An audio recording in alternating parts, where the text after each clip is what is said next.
আইনের মাধ্যমে গলায় আঙুল ঢুকাবো, ঢুকিয়ে এসে ফিরাদ হাকিম হতে পারে, সে সিদ্দিকুল্লাহ চৌধুরী হতে পারে, সে জাভেদ খান হতে পারে, সে মমতা ব্যানার্জি হতে পারে, তার ভাইপো হতে পারে। আইনের মাধ্যমে সম্পত্তিগুলোকে বার করব।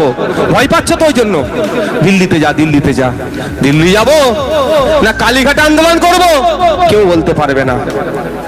সেই বিজেপির নেতাকে বলবেন, তুই তো পাড়ার নেতা, তোদের রাজ্যের নেতা শুভেন্দু অধিকারী, তোদের রাজ্যের নেতা সুকান্ত মজুমদার, তোদের রাজ্যের নেতা দিলীপ ঘোষ, ওদেরকে বসা, আর অন্যদিকে নওশাদ সিদ্দিকীকে বসাবো। আমরা শুধু খেলা দেখবো, আসল সত্য কথা কে বলছে। না তাহলে মুসলিমদের ধর্মীয় সম্পত্তি রক্ষণাবেক্ষণের জন্য যেমন আইন আছে, হিন্দু ভাইদের ধর্মীয় সম্পত্তি রক্ষণাবেক্ষণের জন্য আইন আছে তো নাকি ভাই? হ্যাঁ, কি শুনলেন এখন? তাহলে আজকের পর থেকে যে হিন্দু মুসলমানের মধ্যে বিজেপি বিভেদ লাগানোর চেষ্টা করছে, তার জবাব দেবেন তো ভাই? শুধু তাই নয়, হিন্দু মুসলমান বলে নয়, পার্সি ভাইদের সম্পত্তি রক্ষণাবেক্ষণের জন্য তাদের নিজস্ব আইন আছে, the Parsi public trust registration act 1963। 1936 সালে পার্সি ভাইদের ধর্মীয় সম্পত্তি রক্ষণাবেক্ষণের জন্য আইন এখনো চলে আসছে। শুধু তাই নয়, আমাদের মধ্যে যে শিখ ভাইরা আছেন, গুরুদুয়ারা আমরা জানি তাদের পবিত্র ধর্মস্থান, সেই ধর্মস্থানের রক্ষণাবেক্ষণের জন্য, তার সম্পত্তি রক্ষণাবেক্ষণের জন্য আমার দেশে আইন আছে। খ্রিস্টান ভাইদের গির্জা থেকে শুরু করে তাদের গির্জার ধর্মীয় সম্পত্তি রক্ষণাবেক্ষণের জন্য আলাদা আইন আছে। সেই আইনটা কি?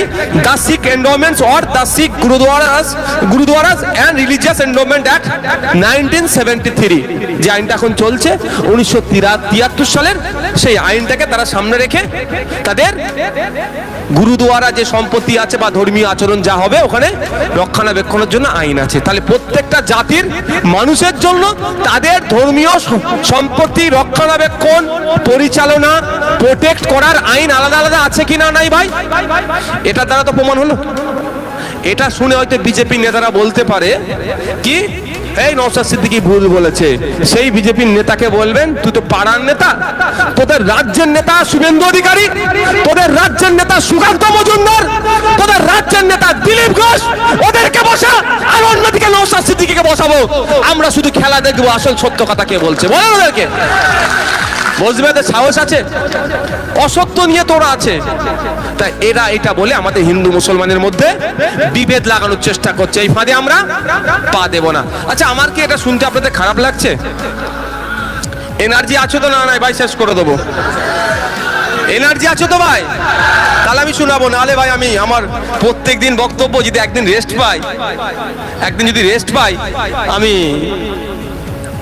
একটু শরীরটাতে রেস্ট পেতাম। এটা দাও তো। আমরা আর একটা ভুল প্রচার করছে, প্রচার করে আইনের কোন কোন জায়গায় আমরা বিরোধিতা করছি সেইগুলো বলবো। কি ভুল করছে?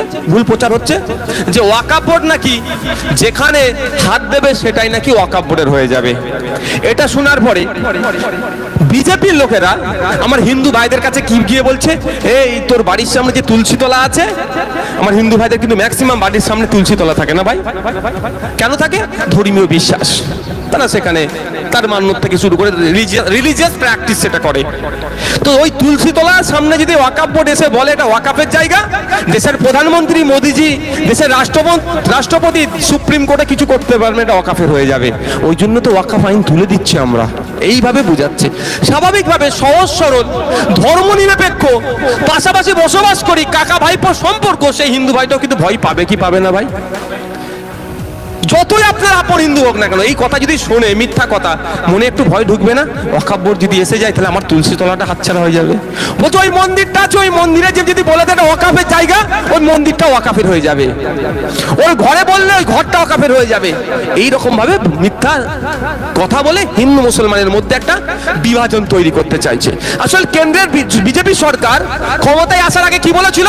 বছরে 2 কোটি বেকারের চাকরি দেব। আপনার পাড়া থেকে মুসলমানদের কথা বাদ দিন, কটা আমার হিন্দু ভাই চাকরি পেয়েছে হাত তুলে বলতে পারবেন? অ্যাকাউন্টে 15 লক্ষ করে টাকা দেব, 1 টাকা সমান $1 হবে। ঘোড়ার ডিম হয়েছে। 15 লক্ষ টাকা তো দূরের কথা, 15 পয়সা পাইনি, বরঞ্চ আমাদের টাকা, দেশের টাকা চুরি করে বিদেশে বেশি চলে গিয়েছে। আর যারা গিয়েছে তাদের অধিকাংশ গুজরাটের মানুষজন। এই মোদির চাস্তো ভাই, কাকার ছেলে, জাটার ছেলে। আমার এই সঞ্জয় বাবু তো নাকি সন্দীপদার কাকার ছেলে মামার ছেলে নয়, সব মোদির কাকার ছেলে মামার ছেলে। ও বা গুজরাটিরা গিয়েছে, তো আমরা বাঙালি গিয়েছে বলতে পারবে? আমাদেরকে আমাদের কাকার ছেলে মামার ছেলে যায়নি। তো বুঝতে হবে। তো এরা কি করছে, এই ব্যর্থতা ঢাকার জন্য হিন্দু মুসলমান করো, এই ব্যর্থতা ঢাকার জন্য কি হিন্দু মুসলমান চালিয়ে দাও, ও ভালো খেয়ে যাবে। আর আমরাও এমন বড় ধার্মিক হয়ে গেছি, আমাদের ধর্ম শিখালো না অন্য ধর্মের মানুষকে ঘৃণা করতে। শ্রী রামকৃষ্ণ দেব স্বামী বিবেকানন্দজি, মা সারদা দেবী একবারের জন্য শিক্ষা দিল না যে অন্য ধর্মকে তুমি হিংসা করো। হযরত পীরপুরার পীর আবু বকর সিদ্দিক রহমাতুল্লাহ আলাইহি, মুসলিমের পীর আল্লামা রুহুল আমিন রহমাতুল্লাহ আলাইহি, সর্বোপরি হযরত মুহাম্মদ সাল্লাল্লাহু আলাইহি ওয়াসাল্লাম অন্য ধর্মের মানুষের প্রতি ঘৃণা করতে শিখালো না। আমরা এত বড় ধার্মিক হয়ে গেছি, অন্য ধর্মের মানুষকে নাক সিটকাচ্ছি। সেই সুযোগটাই মমতা মোদী নিচ্ছে, ধর্মের ধ্বজা ধরিয়ে দিচ্ছে আমাদের হাতে, বলছে এই ব্যাপারটা হবে। কিন্তু আমার ছেলে খেতে পাচ্ছে না, সে হুঁশ আমার নাই। ফিরে আসি, তারা ব্যর্থতা হয়েছে, ব্যর্থতা ঢাকার জন্য কি বলছে, এই ধরনের আইন পাস করিয়ে সম্পত্তি লুট করতে চাইছে। যখন হিন্দু মুসলমান কাঁধে কাঁধে মিলিয়ে লড়াই করতে চাই, তখনই কি বলছে, এটাই এই হয়ে যাবে। আচ্ছা বলুন, ওয়াকফ বোর্ডের যদি এই ধরনের আইন থাকে, আপনারা বিরোধিতা করবেন না? জোরে বলুন। যদি এই ধরনের আইন থাকে ওয়াকফ বোর্ড, যেখানে যে ঝান্ডা বুঝবে সেটা কবের হয়ে যাবে। এখানে বলেন, আমি অ্যাসেম্বলি হাউসের মধ্যে বলেছিলাম ওই আইনের বিরোধিতা নওশাদ সিদ্দিকী সর্বপ্রথম করবে, কারণ এই আইন তুলে দেওয়া দরকার, প্রত্যাহার করানো দরকার, যে মানুষের উঠোনে গিয়ে তুমি ঝান্ডা লাগিয়ে দিয়ে তোমার সম্পত্তি বলে দেবে। কিন্তু এই ধরনের আইন নাই। আইন যদি থাকতো এই ধরনের, এতদিন রাখতো? প্রথম কথা। দ্বিতীয় কথা যেটা আপনাদের বলি, ওয়াকফ বোর্ড পশ্চিম বাংলার এই মুহূর্তে, আপনাদের এলাকার যারা তৃণমূলের নেতারা আছে জিজ্ঞাসা করবেন, এই মুহূর্তে পশ্চিম বাংলায় প্রায় ৭৬,০০০ ওয়াকফ সম্পত্তি, ৭৬,০০০ বিঘা, কত বিঘা? ৭৬,০০০ বিঘা ওয়াকফ সম্পত্তি বেহাত হয়ে পড়ে আছে। ওয়াকফ বোর্ড উদ্ধার করতে পারছে না। বলছে আমার এত ক্ষমতা, আমি করাত কলে দাঁড়ালে করাত কলটা আমার হয়ে যাবে। কিন্তু করাত কলের আগে ওই সামনে যে দুটো দোকান আছে, চায়ের দোকান, ওটা আমার, অন্যজন ভোগ করছে, আমার এত ক্ষমতা, ওটাকে আমি নিতে পারছি না, আমি করাত কলটার দিকে তাকাচ্ছি। বুঝতে পারছেন? আমার জায়গা ৭৬,০০০ বিঘে, আমি উদ্ধার করতে পারলাম না। আমি কারো উঠোনে গিয়ে যদি বলে এটা আমার, সেটা আমি নাকি দখলে পেয়ে যাব। এটা হতে পারে ভাই? আপনাদের এলাকায় যে ওয়াকফ সম্পত্তি চুরি হয়েছে সেটা বলে ছেড়ে দেবো, অসুবিধা নেই তো? রাগা মানে তো তৃণমূল বন্ধুদের বলবে এতক্ষণ সব ঠিক ছিল, আবার এসব বলার দরকার কি ছিল? কেন দিল্লিতে গিয়ে আন্দোলনের কথা বলছে, বুঝতে পেরেছেন? হ্যাঁ, দিল্লিতে গিয়ে আন্দোলনের কথা কেন বলছে? দিল্লিতে গিয়ে আন্দোলনের কথা এই জন্যই বলছি, আমাদের রাজ্যে যেগুলো আছে সেগুলো আর যাতে নাকি নড়াচড়া করে।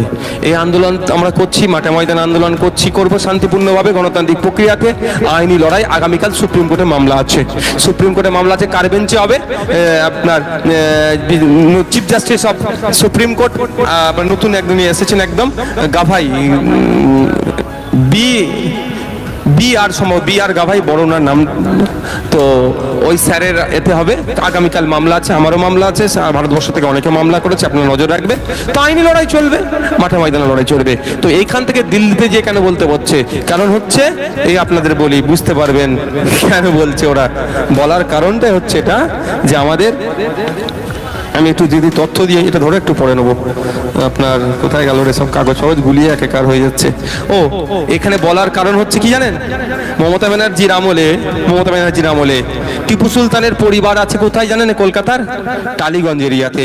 ওখানে 12 বিঘা কবরস্থান সম্পত্তি নিয়ে, 12 বিঘা, কত? 12 বিঘা। ওখানে একটা কাটার দাম অন্তত 2 থেকে 4 কোটি টাকা। এক কাটা সম্পত্তির দাম 2 থেকে 4 কোটি টাকা। 12 বিঘা সম্পত্তি, কবরস্থান সব ধুলিসাৎ করে কবরের উপরে বাড়ি করে বসে আছে, এই বিল্ডিং করেছে এই মমতা ব্যানার্জির আমলে। আমরা যদি আইনকে প্রত্যাহার করতে পারি, ওই 12 বিঘাকে আমরা উদ্ধার করব না?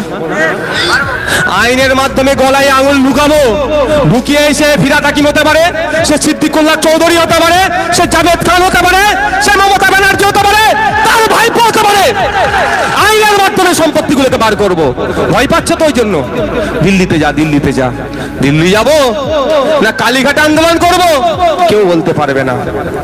গণতান্ত্রিক রাষ্ট্র, মোদির আমরা প্রজা নয়, মোদি আমাদের রাজা নয়। মোদিজি আমাদেরকে দেশের প্রধানমন্ত্রী, তাকে 100 বার সম্মান দিতে হবে, সম্মান দেব। মমতা ব্যানার্জি আমাদের রাজ্যের মুখ্যমন্ত্রী, তাকে আমরা 100 বার সম্মান দিতে হলে দেব, তাতে কোনো আমার অসুবিধা নাই। কিন্তু মোদি মমতা যদি বলে, ডাইরেকশন দিয়ে দেয় কে কি খাবে, কে কি পড়বে, কে কোথায় আন্দোলন করবে, ও নওশাদ সিদ্দিকী মানবে না, যে ইচ্ছা মানো। কারণ আমার হাতে সংবিধান আছে, আমার সংবিধান আমাকে প্রোটেস্টের, প্রতিবাদের, আন্দোলনের পূর্ণ স্বাধীনতা দিয়েছে। সুতরাং সংবিধান আমাকে যে স্বাধীনতা দিয়েছে, কোনো মন্ত্রী আমার এই স্বাধীনতা কেড়ে নিতে পারবে না। তো তার জন্য আমার লড়াই চলবে। তাতে আমি বারবার বলি, এই প্রত্যেকটা জায়গায় প্রোগ্রাম করছি, তো আটকাবে, কোর্টে যাবো, কোর্ট থেকে পারমিশন নিয়ে আসবো, নিয়ে এসে প্রোগ্রাম করবো, মারামারি হানাহানিতে কেউ যাবো না। যেটা বলছিলাম, তো কেন এখানে বলছে বুঝতে পেরেছেন, দিল্লি গিয়ে কবরস্থানের ওপরে। কলকাতাতে ওয়াকাফ সম্পত্তির ওপরে মদের দোকান, এ দেখুন 2019 সালে এটা পাবলিশ হয়েছিল।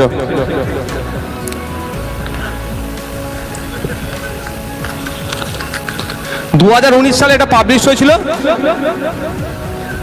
ওয়াকাফ জমির উপরে মদের দোকান। ভাই 2019 সালটা কাদের সরকার ছিল? বামেরা। যা হয়তো বামেদের এরা দোষ দেয়, আর কেন্দ্রের বিজেপি সরকার নেহেরুকে দোষ দেয়। যা হচ্ছে সব নেহেরুজির দোষ, কংগ্রেসের দোষ, আর আমাদের রাজ্যে যা হয় সব বামেদের দোষ। তো 2019 সালে মদের দোকানের ছবিটা দেখাচ্ছি তো ভাই, হ্যাঁ, এটি আমি ভুল করি আমার নামে নোটিশ ছাড়বে না, ভেবেছেন কি ছেড়ে দেবে নাকি? এই জন্য এরা বলছে যাতে এইগুলো না আর এখানে আলোচনা হয়, যা আলোচনা হবে সব দিল্লি থেকে হোক। শুধু তাই নয়, আমি আপনাদের বলি, পশ্চিমবাংলার বিধানসভাতে এমন মন্ত্রী ঢুকে বসে আছে, এমন তৃণমূলের বিধায়ক আছে, বিধানসভার বাইরে কাউন্সিলর থেকে শুরু করে তৃণমূলের এমন নেতারা আছে, ওয়াকাফ সম্পত্তি খেয়ে বসে আছে। এই যে 76,000 বিঘা ওয়াকাফ সম্পত্তি লুট হয়ে আছে, কারা লুট করেছে ভাই? এই গরিব সাধারণ মানুষ ওয়াকাফ সম্পত্তি লুট করে বসে থাকতে পারবে যদি তাদের পেছনে না পার্টির ব্যাকআপ থাকে বা পার্টির নেতা না হয়? এই 76,000 বিঘা সম্পত্তির মধ্যে খোঁজ নিয়ে দেখা যাবে প্রায় 70,000 বিঘা সম্পত্তি তৃণমূলের যারা চামচাগিরি করছে নেতারা খেয়ে বসে আছে। ওই জন্য তো দিল্লির রাস্তা দেখাচ্ছে, এর জবাব দিতে হবে। কলকাতার কলেজ স্ট্রিট, পার্ক স্ট্রিট আপনারা জানেন? কলকাতার পার্ক স্ট্রিট জানেন তো? এক কাটা জায়গার দাম কত? চোখ দাঁড়িয়ে যাবে কিনতে গেলে। আমি শুনি না দাম, ওই জন্য কিনতে পারবো না, অত টাকা নেই। এক কাটা জায়গা নিলে তো বাড়িও করতে পারবেন না, করতে গেলে 2-5 কাটা জায়গা নিতে হবে। ওখানে এক কাটা জায়গার দাম বিশাল। মোটামুটি শুনে আপনারা শুনে লাভ হবে না। যার টাকা আছে এই করাত কলের মালিক ফালিক হতে পারে, যদি বেশি টাকা থাকে বা শুনে নেবে, যে জানাবে আমাদেরকে। মোটামুটি 2-5 কোটি টাকা। ওখানে 12 কাটা জায়গা আছে, অনেক আছে, ডাইরেক্ট ওয়াকফ বোর্ড ম্যানেজমেন্ট করে, মতোয়াল্লি নয়। সেই জায়গাও প্রাইভেট ডেভেলপারকে দিয়ে ডেভেলপ করাচ্ছে। মানে কি বুঝতে পারছেন? মাল আমরা এই সম্পত্তিগুলো আমরা বার করবো আগামী দিনে। নিউ মার্কেট থেকে শুরু করে বিভিন্ন জায়গায় কলকাতার, ইভেন আপনাদের এলাকায় বলছি, আপনাদের এলাকায় বসিরহাট সাব ডিভিশনে প্রচুর ওয়াকফ সম্পত্তি আছে, লুট হয়ে যাচ্ছে। এগুলো উদ্ধার হবে। সেই জন্য পীর গোরাজাত আব্বাস হুজুরের মাজারের ওখানে 1000 বিঘা ওয়াকফ সম্পত্তি আছে, মানে 10 বিঘাও এখন আছে, কি সন্দেহ আছে কি? হ্যাঁ, 92 কাটা রেখেছে। এটা কি রাখার দরকার? সবাই মিলে এ করে, ও যদি মাজারটা তোলা যেত ওটা মনে খেয়ে নিত এরা, ওই মাজার চত্বরটুকু আছে। এগুলো তো বার করবো ভাই। এইবার হচ্ছে 1963 সালের যে আইন দিয়ে দিচ্ছে এরা, যে কোনো সময় বার করার ক্ষমতা ছিল ওয়াকফ বোর্ডের। আপনি আমি ওয়াকফ বোর্ডকে শক্তিশালী করতে পারলে ওয়াকফ বোর্ড বার করতে পারতো। কিন্তু মোদিজি যে আইনটা নিয়ে এসেছে, আর ওগুলো বার করতে পারবেন না। কারণ তারা বলে 12 বছর হচ্ছে, হানাচি টানাচি, এই বা অনেক আইনের ফাঁদ দেখাবে। মানে তাহলে ওই 1000 বিঘে সম্পত্তি থেকে 92 কাটা বাকি রইল, মানে 92 কাটাটাই থেকে গেল। আর ওই যে বাকি যেগুলো আছে সেগুলো আর 997 বিঘা সম্পত্তি বেহাত হয়ে গেল, আর নতুন করে উদ্ধার করতে পারবেন না। আইন এমন করেছে। এর বিরোধিতা আমরা ওই জন্য করছি, আমরা এর বিরোধিতা ওই জন্য করছি, আপনাদেরকে জানিয়ে রাখা দরকার। একটা ভয়ঙ্কর যে আইনটা নিয়ে এসেছে। আপনাদের এখানে যারা মুসলিম সম্প্রদায়ের আছেন, আপনাদের এখানে ঈদগাহ, কবরস্থান, মসজিদ 50 বছর 100 বছরের আছে, এরকম অনেক আছে তো ভাই, আছে তো? আমি দায়িত্ব নিয়ে বলছি, একটাও কাগজ পাবেন না। কেন বলুন তো, কেন কাগজ পাবেন? কি হয়েছে? এই মুসার দাদু, তার দাদু, এই মামনুনের দাদু কি বলেছে? এই আমার ওখানে 2 বিঘে জায়গা আছে মাঠের ধারে, তোরা একটা ঈদগাহ করে নে। মুখে বলে দিয়েছে অফ করে দিলাম, যা আল্লাহ রাস্তা দিয়ে দিলাম, তোরা ওটাতে ঈদের নামাজ পড়বি। আপনার বাপ দাদু, তার বাপ নামাজ পড়ে আসছেন, কেউ আটকায়নি।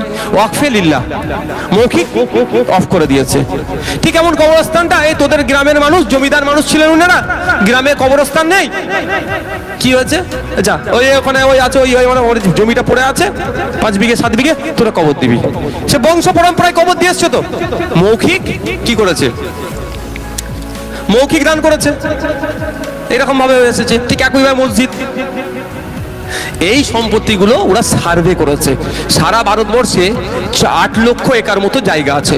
একটা জিনিস ভুল ভেঙে দিই, ওই 8 লক্ষ একর জায়গাটা নিয়ে যারা আমাদের মতো বক্তব্য দিয়ে একটু গরম গরম পাবলিকে হিট খাওয়ায়, পাবলিক একদম লাভ মেলে উঠবে যে ইন্ডিয়ান আর্মি, ইন্ডিয়ান রেলের পরে ওয়াকাফের জায়গা তুমি দখল করছো, মানছি না, মানবো না। তো এমনি হিন্দু ভাইরা ভয় খেয়ে যাবে ভাই আপনার কথা শুনে। কিন্তু ঘোড়ার ডিম, সাউথে 2টো মন্দির আছে, ওই মন্দিরের দান করা সম্পত্তি যা সারা ভারতবর্ষের ওয়াকাফ সম্পত্তিকে এক সাইডে করে দেবে, বুঝতে পেরেছে? কিন্তু আমি ভুল বলছি, আমি যখন বলছি ভিতর থেকে একদম লাফ মেরে উঠছে, এত সম্পত্তি, ঘোড়ার ডিম সম্পত্তি, একটুখানি সম্পত্তি আছে, সেটাকেও মোদি কেড়ে নেওয়ার চেষ্টা করছে। তা কিভাবে কাটছে? ওরা সার্ভে করে দেখেছে 8.5 লক্ষ একর ভারতবর্ষে ওয়াকাফ সম্পত্তি আছে, তার মধ্যে প্রায় 4 লক্ষ একর অর্থাৎ 50% ওয়াকাফ সম্পত্তি ওয়াক বাই ইউজার, মৌখিক দান করা। আর এরা যে নিউজ পোর্টালটা দিয়েছে বলছে স্বচ্ছতার সাথে হবে, কিন্তু ওখানে কি বলছে, নিউজ পোর্টাল ওয়ামসি পোর্টাল বলে একটা পোর্টাল দিয়েছে, 6 মাসের মধ্যে ওখানে আপলোড করতে হবে। এই ওয়ামসি পোর্টালে আপলোডের মধ্যে একটা অপশন হচ্ছে দলিলকে তুমি আপলোড করো। এবার আপনার এখানকার 400 বছরের পুরাতন কবরস্থানে দলিল পাবেন তো? এটা তো কারো কাছ থেকে জোর করে কবর দেননি। 400 বছর আগে আপনার যে দাদুর কবর আছে, অন্য দাদু সেটাকে দান করেছে বলেই আছে। ও ওয়ামসি পোর্টালে একটা পয়েন্ট হচ্ছে যে দলিল আপলোড করো, কার কাছ থেকে পেয়েছো, মানে যতক্ষণ আপনি যদি আপলোড করতে পারেন তাহলে জায়গাটা সরকারের হয়ে গেল। সরকারের কাজে লাগাবে না, কি করবে ওটাকে নিয়ে? ওই আদানি আম্বানি শিল্পপতিদেরকে ওদের মতো দিয়ে দেবে। প্ল্যান হচ্ছে এখানে, এরই আমরা বিরোধিতা করছি। তো আপনার দাদুরা যে ওয়াক বাই ইউজার মৌখিক দান করেছে, এটা বৈধ কি অবৈধ? আগে এটা জেনে রাখা দরকার, জেনে রাখা দরকার তো নাকি ভাই? এনার্জি লস হওয়ার আর কমিউনিট আছে, এই 1-2 মিনিট লাগবে না বলতে। ওয়াক বাই ইউজার অর্থাৎ আপনার বাপ দাদুরা যে সম্পত্তিটা দান করেছে সেটা বৈধভাবে দান করেছে না অবৈধভাবে? এবং এতে সুপ্রিম কোর্ট কি বলছে? 2000 সালে সুপ্রিম কোর্টে একটা মামলা হয়েছিল, লিয়াকত আলী বলম মোহাম্মদ জামিল, একটা মামলা হয়েছিল 2000 সালে, মামলার যেটা অর্ডার এসেছিল, সেই মামলাতে বলেছে মৌখিক দানটা বৈধ। শুধু তাই নয়, আমি ইসলামিক ল বাদ দিলাম, সাইডে রাখলাম। আমি ইসলামিক ল যেটা মুসলিম পার্সোনাল ল আছে তার 24 নম্বর পয়েন্টটাকে সাইডে রেখে দিলাম। ভারতবর্ষের আর বেশ কিছু 3টা আইন দিচ্ছে, একাধিক আইন আছে। একটা হচ্ছে ইন্ডিয়ান এভিডেন্স অ্যাক্ট 1872, এই আইন অনুযায়ী মৌখিক হেবাটা, মৌখিক দানটা বৈধ। ইন্ডিয়ান কন্ট্রাক্ট অ্যাক্ট 1872, এই অনুযায়ী মৌখিক দান যেটা করেছিল আমার পূর্বপুরুষেরা সেটা বৈধ। ট্রান্সফার অফ প্রপার্টি অ্যাক্ট 1882, এই অনুযায়ী মৌখিক হেবাটা বৈধ। তাহলে মোদি 50% সম্পত্তি 1 লক্ষে আপনার কাছ থেকে কেড়ে নেওয়ার জন্য এই আইনটা নিয়ে এসেছে। মুসলমানদের উপকার করলো না অপকার করলো? অপকার করেছে, তার বিরোধিতা আমরা করছি। শুধু মুসলমানদের অপকার করেনি, দেশের এই এত কটা আইনের ভায়োলেট করে দিল। হ্যাঁ, মোদিজি বলতে পারতো নতুন আইন নিয়ে এসে, না এখন ডিজিটাল সময় ভাই, আজকে ডেটের পর থেকে যারা অফ করবে আর মৌখিক অফ চলবে না, এবং Indian evidence act, Indian contract act, transfer of property act, এগুলো সব আমি অ্যামেন্ডমেন্ট করব। এইগুলো সব অ্যামেন্ডমেন্ট করে দিয়ে কি বলবে, আজকের পর থেকে ভাই যদি কেউ অফ করতে চাও তাহলে ভাই তোমাদেরকে রেজিস্ট্রি করতে হবে, মৌখিক অফ চলবে না। তাদেরকে ওয়েলকাম করতাম আমরা। আর একটা ভয়ঙ্কর কথা বলেছে, লাইফে আর ওয়াক করার জায়গাটাই তুলে দিয়েছে। একবারই বলেনি যে নতুন করে ওয়াক অফ করা যাবে না, কি ঘুরিয়ে বলেছে, একটু কি ঘুরিয়ে বলেছে যে আপনি যদি অফ করতে চান আপনাকে 5 বছর প্র্যাকটিসিং ইসলামের মধ্যে থাকতে হবে। What is the meaning of practising Islam? যদি আমি বাংলায় সহজে বলি, অনুশীলনের ইসলাম, মানে সেটা আরো সহজে যদি চালু ভাষা এখানে বলি সেটা হচ্ছে কি বলুন তো, মানে আপনি বুজুর্গ ব্যক্তি হয়ে 5 বছর থাকতে হবে, তাই তো নাকি? বুজুর্গ ব্যক্তি মানে ধরে গেল 5 বছর ধরে আপনি এক ওয়াক্ত নামাজ কাজা করেননি, 5 বছরে যে রোজা এসেছে একটা রোজা ছাড়েননি, ইসলামিক যত আইন কানুন আছে একটাও আপনি ছাড়েননি, তাহলে আপনি বুজুর্গ ব্যক্তি হবেন, প্র্যাকটিসিং ইসলামে হবেন। কারণ মোদি প্র্যাকটিসিং ইসলামের কোনো ডেফিনেশন সংজ্ঞা দেয়নি, অনলি ফর শুধুমাত্র লিখে দিয়েছে যে 5 বছর আপনাকে প্র্যাকটিসিং ইসলামের মধ্যে থাকতে হবে। তাহলে নতুন করে যদি কারো অফ করার ইচ্ছা যায়, ওয়াকফে লিল্লাহ হতে পারে, ওয়াকফে আওলাদ হতে পারে, তাহলে সে কি করবে? কনসার্ন ডিপার্টমেন্টকে গিয়ে কি বলবে যে আমি আমার সম্পত্তি অফ করব। আগে কি ছিল? শোনার পরে সার্ভে কমিশনারকে কমিশন করে টোরে সব হিসাব রকম করতে করে সবই কাগজ ঠিক আছে না আছে দেখার পরে তাকে এনরোল ইসি নাম্বার দিত, এনরোল করতো যে না একে অফ করা হবে। এখন কি বলছে? আগে গিয়ে যখনই বলবেন যে আমি সম্পত্তি অফ করতে চাই, ওই আইন নতুন আইনে বলছে আপনি 5 বছর ইসলামের মধ্যে থাকতে হবে। অফিসার আপনার মুখের দিকে তাকিয়ে কি বলবে?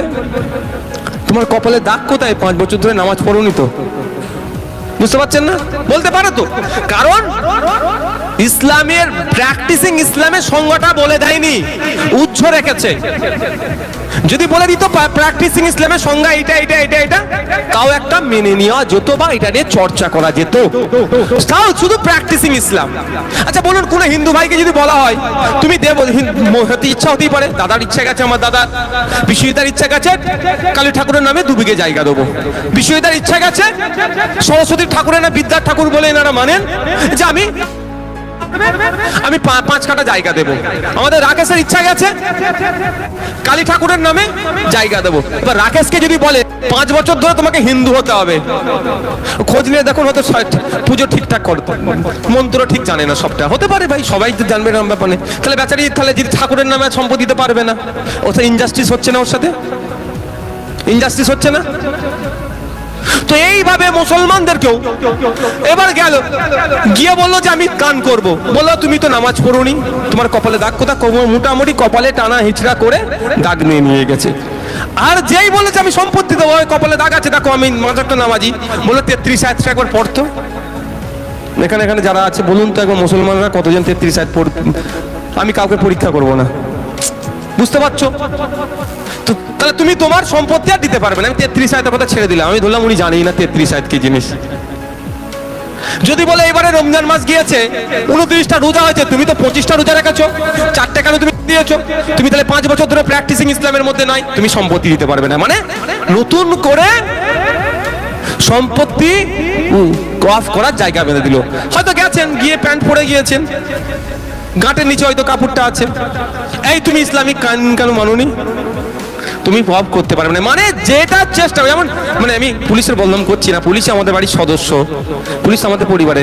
বলা একটা কথাই আছে, পুলিশ যদি মনে করে কোনো বাইকওয়ালাকে ফাইন করবো, কিছু না কিছু ভুল বেরোবেই বেরোবে। সব পুলিশ নয় ভাই, অনেক পুলিশ আছে মাথা তুলে লড়াই করে, তারা গুলি খেয়ে অমিতাভ কোথায়? দার্জিলিং এ যে অপদার্থগুলোর বিরুদ্ধে মামলা ছিল, আমাদের এসআই অমিতাভকে গুলি করেছে, সে অপদার্থ আবার তৃণমূলের ঝান্ডা ধরেছিল। লজ্জা লাগা দরকার তৃণমূলের ওপরে। যে আমাদের পুলিশকে খুন করলো, সেই পুলিশকে আবার তৃণমূলে জয়েন করেছে, সেই খুনিকে আবার তৃণমূলে জয়েন করিয়েছে এরা। কিন্তু তাহলে আপনার যদি ভুল ধরতে হয় তাহলে হবে না, এটা কি মেনে নেওয়া যাবে? ভারতবর্ষে এই ধরনের কোনো আইন আছে? কোনো খ্রিস্টান যদি ইচ্ছা করে সম্পত্তি উৎসর্গ করবো, তার বেলায় আটকানো নাই, মুসলমানের বেলায় আপনি আটকাচ্ছেন কেন? এটা তো আপনার ইকুয়ালিটির ব্রেক হচ্ছে। 15 নম্বর 16 নম্বর 14 15 নম্বর আর্টিকেলে আঘাত লাগছে, তার বিরোধিতা আমরা করছি। আপনি বলেন কপালে না দাগ থাকলে আপনি নামাজি কি নামাজি নয়, এটা কি প্রমাণ হবে? তাহলে আপনি 5 বছর ধরে ইসলামকে সব ভালোভাবে মেনে চলছেন কি চলছেন না, তার জন্য কি করতে হবে? সাথে বগলে করে একটা করে অফিসার দিয়ে দিতে হবে। আমি যেখানে যাব সাথে করে নিয়ে যাবো, দেখো ভাই আমি আজকে আসলাম যদুরাটি বাজারে, আমি জোরে আসলে নামাজ পড়েছি, অফিসার দেখবে, নোট করবে। যাওয়ার সময় মাগরিবের নামাজ যেখানে হবে সময় হবে, মাগরিবের নামাজ পড়েছে নোট করবে। ফজরের সময় কোথাও নামাজ পড়লাম, অফিসারকে নোট করতে হবে। শুধু পশ্চিমবাংলায় যদি 3 কোটি মুসলমান আছে, তাহলে তো 3 কোটি অফিসার লাগবে, তাই না ভাই? একদিকে ভালো অফিসারগুলো অন্তত আমার হিন্দু ভাইকে দিক। পশ্চিমবাংলা 3 কোটি হিন্দু ভাই চাকরি পাবে, কারো অসুবিধা হবে ভাই? কারো অসুবিধা হবে? যারা সমর্থন করে হাত তুলে দেখান তো, 3 কোটি আমার হিন্দু ভাই যদি চাকরি পায় পশ্চিমবাংলাতে মুসলমানদের জন্য, অসুবিধা হবে? তা সেইটাও তো বলছে না। অন্তত সেইটা বলুক যে তবে ভালো হবে, মোদি আপনাদের ভালো চাইছে গো, একটা জিনিস ভালো চাইছে, ইসলামে ফিরে আসতে বলছে আপনাকে। মানে প্র্যাকটিসিং ইসলামে শুধু নামকা বাপ মুসলমান ছিল আপনি মুসলমান হয়ে গেছেন সেটা নয়। মোদি বলছে আপনি পড়াশোনা করে মুসলমান হোক। মানে এই ধরনের অবান্তর সংশোধনী নিয়ে এসেছে। আর একটা লাস্ট কথা বলে শেষ করবো, এটা হিন্দু মুসলমানের লড়াই নয়। কারণ পার্লামেন্টের দুটো কক্ষে, রাজ্যসভায় লোকসভায় যারা এই বিলের বিরোধিতা করেছে, যারা সর্বোচ্চ বলিষ্ঠ কণ্ঠে মোদিকে জবাব দিয়েছে, মোদির মন্ত্রিসভার মন্ত্রীরা এর উত্তর দিতে পারেনি, তাদের মধ্যে 99 জন কিন্তু আমার হিন্দু ভাই ছিল, এটা মাথায় রাখবেন। গৌরব গগৈ থেকে শুরু করে বিভিন্ন দলের, আম আদমি পার্টি থেকে শুরু করে, পাঞ্জাবের এমপি থেকে শুরু করে, বিভিন্ন রাজ্য থেকে যে সমস্ত এমপি গিয়েছিলেন, আদিবাসী সমাজের এমপি থেকে শুরু করে, কেরলের থেকে, কর্ণাটক থেকে যে সমস্ত এমপিরা মোদিকে প্রশ্ন করেছে, মোদির কাছে চুক্তি চেয়েছে, মোদিরা সেই চুক্তির কাছে হেরে গিয়েছে, তাদের মধ্যে 99 জন কিন্তু আমার হিন্দু ভাই আছে, এটা মাথায় রাখবেন। এটা হিন্দু মুসলমানের লড়াই নয়। আমি সুপ্রিম কোর্টে মামলা করেছি, দেখেছেন 6-7 জন আমার উকিল আছে, তার মধ্যে 4টেই তো আমার নন মুসলিম ভাই। সদ্য বিকাশ রঞ্জন ভট্টাচার্য স্যার কে মুসলমান নাকি? ওনাকে একবার গোমাংস খেতে দেখেছেন না আপনারা? উনি জীবনে কিন্তু গোমাংস খায়নি, ও একবারই খেয়েছিলেন। কারণটা কি বলুন তো? রাগে, যে একজন গোমাংস খাওয়ার জন্য তুমি তাকে পিটিয়ে মেরে দেবে, আমি গোমাংস খাবো, এটা মাথায় রাখবে। এই ধরনের লোক লড়াই করছে, এটা হিন্দু মুসলমানের লড়াই নয়, এটা সংবিধানকে বাঁচানোর লড়াই। তাই এই লড়াই আমাদেরকে চালিয়ে যেতে হবে, মাঠে ময়দানে লড়াই করতে হবে, আইনি লড়াই করতে হবে। যতই মমতা ব্যানার্জি, যতই অভিষেক ব্যানার্জি, যতই তৃণমূল কংগ্রেস আর দিল্লিতে নিদান দিক দেখাবো, আমরা এই বাংলাতেই আন্দোলন করবো, প্রয়োজনে দিল্লি যাবো, কে আমাদেরকে রুখতে পারবে না। আর এই আপনাদেরকে কাছে লাস্ট কথা বলে আমি শেষ করব ভাই, অনুরোধ, যারা বিপদে আপনার পাশে দাঁড়ালো না, দিল্লি যাওয়ার নিদান দিল, 2026 সাল আসছে, অন্তত ভোট দেওয়ার সময় ওই পাঠানে না আপনাদের হাত চাই। আমাদের পক্ষে নাও আসতে পারে, কোনো ব্যাপার নাই, বিজেপিকে তো দেবই না, আইএসএফকে নাও দেবেন, কোনো সমস্যা নেই, খামচিহ্ন আছে নাও দিতে পারেন, আমি জোর করব না। কিন্তু অনুরোধ এটাই, বিপদে যে আপনাকে দূরে ঠেলে দিল, যাকে আপনি সব থেকে বেশি ভরসা করেছিলেন, বিপদে যে আমার পাশে থাকবে, সেই বিপদে আপনাকে দিল্লি যাওয়ার নিদান দিচ্ছে। তাই 2026 সাল আসছে, ভোটের সময় ওই সিম্বলের হাত পড়ে, এটা মাথায় রাখবেন ভাই। ভালো থাকবেন, সুস্থ থাকবেন। আজকে প্রোগ্রাম এখানেই সমাপ্ত হলো।